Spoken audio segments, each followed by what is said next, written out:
Allu Arjun case గురించి పవన్ కళ్యాణ్ గారు స్పందించడం జరిగింది. సో ఆయన చెప్పిన వ్యాఖ్యలు విన్న తర్వాత ఎవరికి సపోర్ట్ చేసినట్టు మీకు అనిపించింది?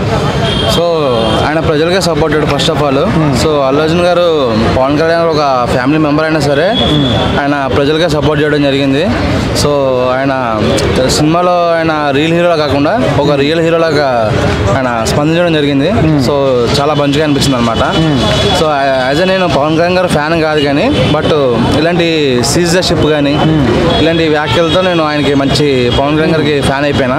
సో పొలిటికల్ పరంగా డిప్యూటీ సీఎం అంటే ఆయన డిప్యూటీ సీఎం హోదాలా కాకుండా ఒక ఎమ్మెల్యే హోదాలా కానీ ఒక కార్పొరేట్ హోదాలాగా ప్రజల దగ్గరికి వెళ్ళి రోడ్ వేసినా సరే రోడ్డు క్వాలిటీ ఉందా లేదా అని చెక్ చేసి చాలా కష్టపడుతున్నారు. సో ఆయనకి డిప్యూటీ సీఎం ఇవ్వడంలో అసలు తప్పే లేదు.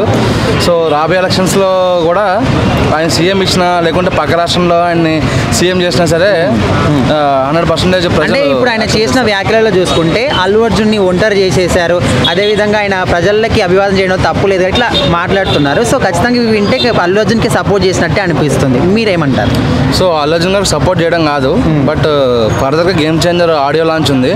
సో అక్కడ ఏదైనా కాంట్రవర్సీ ఆప్షన్ ఉంది కాబట్టి ఆయన ముందే స్టేట్మెంట్ పాస్ చేయడం జరిగింది. ఓకే, అంటే కొంతమంది ఏమో అటు ఇటు గవర్నమెంట్కి సపోర్ట్ చేస్తున్నాడు, అల్లు అర్జున్ సపోర్ట్ చేస్తున్నాడు, ఎవరు తక్కువ చేసి మాట్లాడలేదు అంటున్నారు. సో మీకు అట్లా అనిపించిందా? సో ఆయన లెవెల్ తగ్గట్టే మాట్లాడాడు ఆయన. సో ఒక నార్మల్ చీఫ్గా లెవెల్ కాకుండా ఒక ఫ్యామిలీ మెంబర్లా కాకుండా ఆయన లెవెల్ తగ్గట్టు ఒక డిప్యూటీ సీఎం లాగా ఆయన మాట్లాడడం జరిగింది. ఓకే, సో ఆయన నిజంగా రియల్ లీడర్ అని చెప్పి అనుకుంటున్నాను. అయితే ఇప్పుడు గేమ్ చేంజర్కి మనకి రిలీజ్ ఈవెంట్ రాజమండ్రిలో చేయబోతున్నారంట గ్రాండ్గా. దానికి పవన్ కళ్యాణ్ కూడా రాబోతున్నారు అంటున్నారు. సో మరి వస్తే ఆ స్టేజ్ మీద ఎట్లా ఉంటుంది అనుకుంటున్నారు? బాబాయ్ కొడుకు ఒకటే స్టేజ్ మీద. సో ఆల్రెడీ పుష్పతో ఆల్రెడీ ఒకరు పైకి వెళ్ళిపోవడం జరిగింది. సో దీనికి కొంచెం సెక్యూరిటీ ఎక్కువ పెట్టి సో అందరూ కూడా రియల్గా కాకుండా కొంచెం టీవీలో చూస్తే బెటర్ అనమాట. ఎక్కువ ఐ మీన్ పెద్ద ఏజ్ ఉన్న వాళ్ళు కాకుండా యూత్ వెళ్తే బాగుంటుంది అని చెప్పి నేను అనుకుంటున్నాను. గేమ్ చేంజర్ సినిమా గురించి ఎక్స్పెక్టేషన్స్ ఎట్లా ఉన్నాయి? సో ఆయన గేమ్ చేంజర్ కాదు మూవీ చేంజర్ అని చెప్పి అనుకోవచ్చు. సో సంక్రాంతి చేంజర్ రామ్ చరణ్ గారు అని చెప్పి అనుకోవచ్చు. సో ఆయన 3 సినిమాల్లో ఆయన 3 సినిమాల్లో కాదు ఒకటే సినిమాలో 3 క్యారెక్టర్లు చేసినట్టు అనిపిస్తుంది. ఒక సినిమాలో ఏమో ఒక క్యారెక్టర్లో ఏమో కార్పొరేట్ ఎంప్లాయ్ లా కనబడుతుంది, ఇంకొక క్యారెక్టర్లో చూసుకుంటే ఒక కాలేజ్ పోరాళ్ళ కనబడుతున్నాడు. ఇంకొకటి తెలియదు ఏంటంటే ఒక పోలీస్ ఆఫీసర్ కాదు ఒక పొలిటికల్ మనిషిలా కనబడుతున్నారు అన్నమాట. సో 3 వేరియేషన్స్ కనబడుతున్నాయి మూవీలో.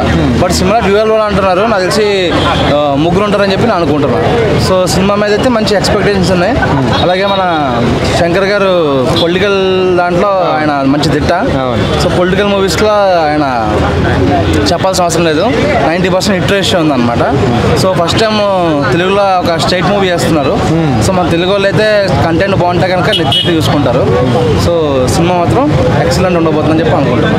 Okay, thank you. ఫ్యాన్స్కి చెప్తున్నా, మొన్న జరిగినట్టు జరగకుండా పవన్ కళ్యాణ్ గారి ఇమేజ్ని కాపాడండి అని నా అభిప్రాయం అండి. ఎందుకంటే ఎక్కువ తొక్కిలాట జరగకుండా చూసుకోవాల్సిన బాధ్యత పవన్ ఫ్యాన్స్కి అండ్ సామాన్య ప్రజలకు కూడా ఉంది కాబట్టి పోలీసు వాళ్ళకి మనము సహకరించాలని కోరుకుంటూ పవన్ కళ్యాణ్ గారు వస్తే గేమ్ చేంజర్ లెవెల్ ఇంకా పెరిగిపోతుంది.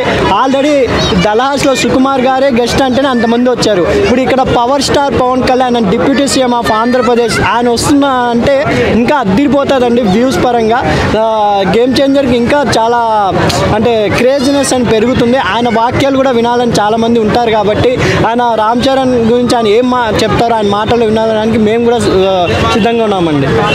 అండ్ ఏ రచ్చ ఉంటుందన్న, ఎందుకంటే రామ్ చరణ్ గారు మాట్లాడుతుంటే ఊజీ అని వచ్చారు కదా. అవును, ఆయన కూడా చెప్పారు పవన్ కళ్యాణ్ గారు బాబాయ్ సినిమా రాజకీయాల్లో వెళ్ళకపోయింటే ఈ సంక్రాంతికి మీరు ఓజీ సినిమానే చూసేవారు అన్నారు. నిన్న పవన్ కళ్యాణ్ కూడా ప్రెస్ మీట్లో ఆయన సినిమాలను కూడా చెప్పడం జరిగింది. కొంచెం పాలిటిక్స్లో డిప్యూటీ సీఎం బాధ్యతాపరంగా ఉన్నా కాబట్టి నేను కొంచెం బిజీ అయినాను. కంపల్సరీ 2025లో నా సినిమా ఒక్కటైనా వస్తుంది, రాచా వీరమల్లు కానీ ఓజీ కానీ కంపల్సరీ వస్తుందని ఫ్యాన్స్కి ఒక తీయని శుభవార్త చెప్పారు. కాబట్టి కంపల్సరీ ఓజీ అయినా రాచా వీరమల్లు అయినా రెండిట్లో ఏదో ఒకటి రాబోతున్నాయనే వార్త ఇచ్చారు కాబట్టి ఫ్యాన్స్కి పండుగ నా అభిప్రాయం అండి. ఎలా ఉంటుంది మెగా ఫ్యాన్స్ వైపు?